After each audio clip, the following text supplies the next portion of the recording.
আজকে আমরা কথা বলতে চলেছি ইনফিনিক্সকে নিয়ে এবং সেখানে রয়েছে কিন্তু বাজেট ফোনের ছড়াছড়ি। সো আজকের ভিডিওতে আমরা আরো একটি এন্ট্রি লেভেলের বাজেট ফোন নিয়ে কথা বলতে চলেছি। আর সেটি রয়েছে ইনফিনিক্স হট 30i কে নিয়ে, যেটি অবশ্যই মার্চ মাসের 31 তারিখে লঞ্চ হয়েছিল। ইন ডিটেইলস ফিচার্স এবং সমস্ত রকম রিভিউ আজকের এই ভিডিওতে থাকবে। অবশ্যই শেষ পর্যন্ত দেখার অনুরোধ রইল। এই বিউটিফুল পিপল, চলো শুরু করি আজকের এই video without any more intro. Infinix hot 30i কে নিয়ে কথা বলতে গেলে এর সর্বপ্রথমে এর থিকনেস নিয়ে কথা বলবো। এর থিকনেসে রয়েছে 8.4 মিলিমিটার এবং এর ওয়েট রয়েছে 198 গ্রাম। সো এখানে কিন্তু মোবাইলটা অবশ্যই একটু মোটা এবং হেভি লাগতে পারে, তবে অবশ্যই এই ফোনটির ডিজাইন এবং বিল্ড কিন্তু জোস লাগে, কারণ এর ডিজাইনে রয়েছে ডায়মন্ড কাট ডিজাইন এবং অবশ্যই ফোনটি প্লাস্টিক ফ্রেম এবং প্লাস্টিক ব্যাগ রয়েছে। যেহেতু এটি একটি বাজেট এন্ট্রি লেভেলের ফোন, সো অবশ্যই এখানে আমরা প্লাস্টিক দেখতে পারবো। এবং তার পাশাপাশি যদি এই ফোনটির ডিসপ্লে নিয়ে কথা বলি, সেখানে আমরা পাচ্ছি 6.56 ইঞ্চির একটি আইপিএস এলসিডি প্যানেল এবং যাতে রয়েছে 90 হার্জের রিফ্রেশ রেট এবং তার পাশাপাশি রয়েছে 500 নিট পিক ব্রাইটনেস এবং এটি একটি 720p মানে HD plus display, full HD plus নয়। তবে এখানে কিন্তু আমরা জোস একটি ডিসপ্লে দেখতে পাচ্ছি, যেহেতু এখানে 90 হার্জের একটি ডিসপ্লে আমরা পাচ্ছি। তবে অবশ্যই আমরা এখানে ওয়াটার ড্রপ ইউএনএস দেখতে পারবো, যেটা একটু ব্যাকডেটেড বলে আমার মনে হচ্ছে। এরপর যদি আমরা কথা বলি ফোনটির পারফরমেন্স সেকশন নিয়ে, সেখানে আমরা পাচ্ছি অ্যান্ড্রয়েড 12 এবং এক্সো এস 10.6।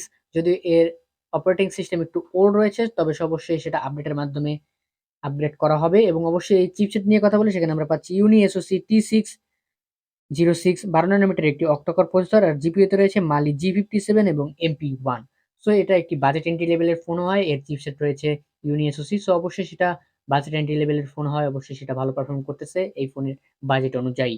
এরপর যদি আমরা কথা বলি এই ফোনটার ক্যামেরা সেকশন নিয়ে, সেখানে আমরা পাচ্ছি 13 মেগাপিক্সেল এবং 0.8 মেগাপিক্সেলের দুইটি রিয়ার প্যানেলের ক্যামেরা, যেখানে আমরা 13 মেগাপিক্সেলের মেইন শুটার পাচ্ছি এবং 0.8 মেগাপিক্সেলের একটি ডেপথ সেন্সর পাচ্ছি। এবং তার পাশাপাশি যদি সেলফি নিয়ে কথা বলি, সেখানে আমরা পাচ্ছি 8 মেগাপিক্সেলের একটি সেলফি শুটার এবং এই সেলফি শুটার এবং ব্যাক ক্যামেরা দুটো দিয়ে 1080p তে আপনারা ভিডিও শুট করতে পারবেন। এই ফোনটিতে রয়েছে সাইড মাউন্টেড ফিঙ্গারপ্রিন্ট, 3.5 এর অডিও জ্যাক এবং সমস্ত রকম স্পিকার এবং সমস্ত রকম অল পোর্ট এন্ড বাটন। এবং তার পাশাপাশি এই ফোনটিতে র্যাম রোম নিয়ে কথা বলি, সেখানে আমরা পাচ্ছি 128 জিবির একটি ভেরিয়েন্ট। তবে অবশ্যই এই 128 জিবি যেটা মেমোরি, সেটা কিন্তু রয়েছে ইউএফএস 2.2 এর সাপোর্টেড। সো এখানে আমরা র্যাম রোম ভেরিয়েন্ট কিন্তু খুব জোস দেখতে পাচ্ছি। এবং তার পাশাপাশি যদি কথা বলি এই ফোনটির ব্যাটারি সেকশন নিয়ে, সেখানে আমরা পাচ্ছি 5000 এমএএইচ এর একটি বিগ ব্যাটারি, আর যাকে পাওয়া দিচ্ছে 18 ওয়াটের একটি ফাস্ট চার্জার। সেখানে আমরা ব্যাটারি সেকশনও খুব ভালো দেখতে পাচ্ছি। এবং তার পাশাপাশি যদি কথা বলি এই ফোনটার কালার নিয়ে, সেখানে আমরা কালার হিসেবে দেখতে পাচ্ছি mirror black, glacier blue, diamond white এবং মেরি গোল্ড। এই 4টা কালারে আমরা এই ফোনটাকে দেখতে পাচ্ছি। এরপর যদি কথা বলি আমরা এই ফোনটার প্রাইস সেকশন নিয়ে, এই ফোনটার বেস ভেরিয়েন্ট রয়েছে 464 জিবি, সেটার প্রাইস রয়েছে 11,999 টাকা। এর যে 4128 জিবির ভেরিয়েন্ট রয়েছে, তার প্রাইস রয়েছে 13,499 টাকা। সো এটি কিন্তু অফিসিয়াল প্রাইস, আপনারা অবশ্যই এটা চেক আউট করতে পারেন। এবং এই ফোনটির প্রাইস অনুযায়ী এই ফোনটা কিন্তু একটি বাজার এন্ট্রি লেভেলের ফোনে অবশ্যই যা যা থাকা দরকার সবকিছু এই ফোনটিতে রয়েছে, এবং এই ফোনটা কিন্তু ভালো একটি পারফর্ম করতেছে এই বাজেট রেঞ্জে। সো অবশ্যই আপনারা এটা চেক আউট করতে পারেন এবং ভালো লাগলে অবশ্যই কিনে নেবেন।